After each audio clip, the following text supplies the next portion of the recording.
ಎಲ್ರಿಗೂ ನಮಸ್ಕಾರ. ಪ್ರಸಕ್ತ ಸಾಲಿನ ತೋ ನಂಜುಂಡಸ್ವಾಮಿ ಅವರ ನೆನಪಿನ ಪ್ರಶಸ್ತಿಯನ್ನು ನಮ್ಮೆಲ್ಲರ ಪ್ರೀತಿಯ, ನಮ್ಮೆಲ್ಲರ ಹೆಮ್ಮೆಯ ಸಾಹಿತಿ ಹಾಗೂ ನಾಟಕಕಾರರಾದಂತಹ ಶ್ರೀಯುತ ಹುಲಿಶೇಖರ್ ಸರ್ ಅವರಿಗೆ ನೀಡಲಾಗ್ತಾ ಇದೆ.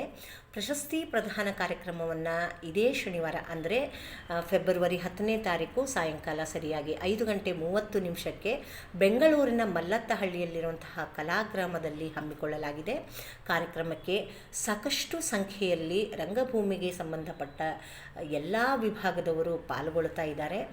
ರಂಗಗೀತೆ ಹಾಗೂ ಜನಪದ ಗಾಯನ ಈ ಕಾರ್ಯಕ್ರಮಕ್ಕೊಂದು ವಿಶೇಷ ಮೆರುಗನ್ನು ಕೂಡ ನೀಡಲಿದ್ದು, ಈ ಪ್ರಶಸ್ತಿ ಪ್ರದಾನ ಕಾರ್ಯಕ್ರಮದ ನಂತರ ಮಂಡ್ಯ ರಮೇಶ್ ಅವರ ಮೈಸೂರಿನ ನಟನಾ ತಂಡದಿಂದ ಕಣಿವೆಯ ಹಾಡು ನಾಟಕದ ಪ್ರದರ್ಶನ ಕೂಡ ಇದೆ. ಕಾರ್ಯಕ್ರಮಕ್ಕೆ ದಯವಿಟ್ಟು ತಾವೆಲ್ಲರೂ ಹಾಜರಿದ್ದು ಹೆಚ್ಚಿನ ಸಂಖ್ಯೆಯಲ್ಲಿ ಸೇರಿ ಕಾರ್ಯಕ್ರಮಕ್ಕೊಂದು ವಿಶೇಷವಾದ ಮೆರುಗನ್ನು ತರಬೇಕು ಅಂತ ತಮ್ಮೆಲ್ಲರಲ್ಲಿ ವಿನಂತಿ ಮಾಡಿಕೊಳ್ತಾ ಇದ್ದೀನಿ. ನಮಸ್ಕಾರ, ಧನ್ಯವಾದಗಳು.